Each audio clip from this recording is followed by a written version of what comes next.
سارے مسلمان کیسے ہو؟ انہوں نے کہا در حقیقت ہم سارے کے سارے ہندو تھے. ہوا اس طرح کہ ایک بزرگ یہاں آئے تھے, ابو البرکات بربری اس کا نام تھا, ابو البرکات بربری. ایک بڑھیا کے گھر میں رہتے تھے. ایک دفعہ ابو البرکات اسی گھر میں عام معمول سے آئے. سارے کے سارے رشتہ دار بڑھیا کے جمع ہو چکے تھے اور رو رہے تھے. ابو البرکات بربری کہتے ہیں میں نے بڑھیا سے پوچھا کیا وجہ ہے, تم لوگ روتے کیوں ہو؟ کسی ترجمان کے ذریعے اس بڑھیا نے مجھے اپنی بات بتائی کہ ہمارے اشاروں کا قانون اس طرح ہے کہ ہر مہینے میں ایک جن آتا ہے,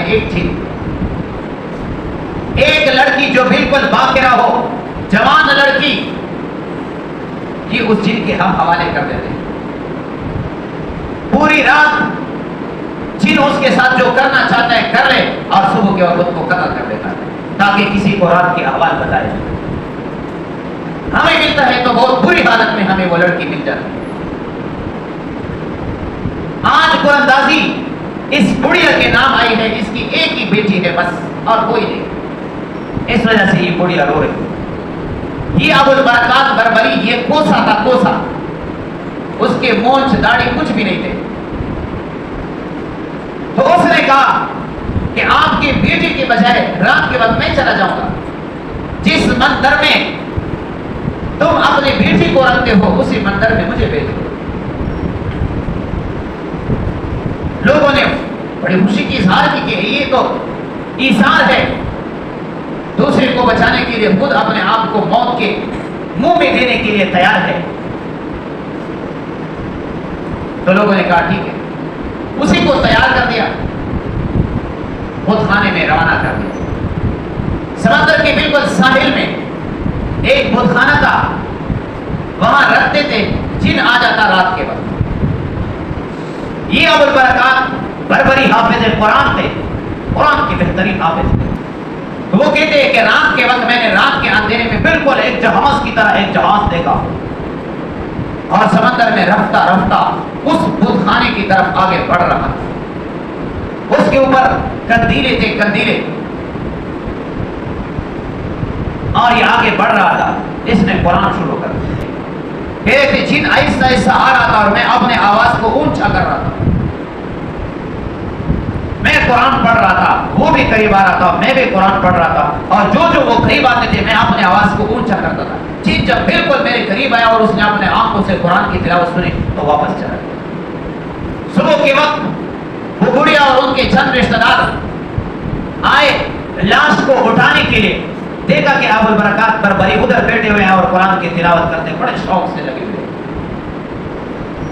حالات سنائے تو اس بڑھیا نے کہا اس مصیبت میں تو ہم ایک عرصے دراز سے مبتلا ہے, اگر باقی قرآن اس کا حل ہے تو پھر چلو بادشاہ سے بات کرتے ہیں تاکہ سب لوگ قرآن پڑھیں اور اس مصیبت سے ہمیں نجات مل جائے.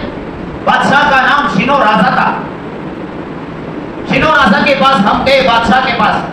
اس بڑھیا اور ان کے رشتہ داروں نے پوری کارگزاری سنائی. تو شینو راجا نے مجھے کہا ابو البرکات آپ کا کہاں جانے کا ارادہ ہے؟ میں نے کہا میں تو ایک پردیسی آدمی ہوں, آگے جاتا ہوں. اس نے کہا 1 مہینہ تک ٹھہر جاؤ, 1 مہینہ تک. اگر باقی آپ کے قرآن کی وجہ سے جن واپس چلا جاتا ہے تو پھر ایک کام کرو, اس پوری مملکت کے رہنے والے لوگوں کو قرآن سکھاؤ اور پھر تم چلے جاؤ تاکہ جن سے ہمیں چھٹکارا ملے.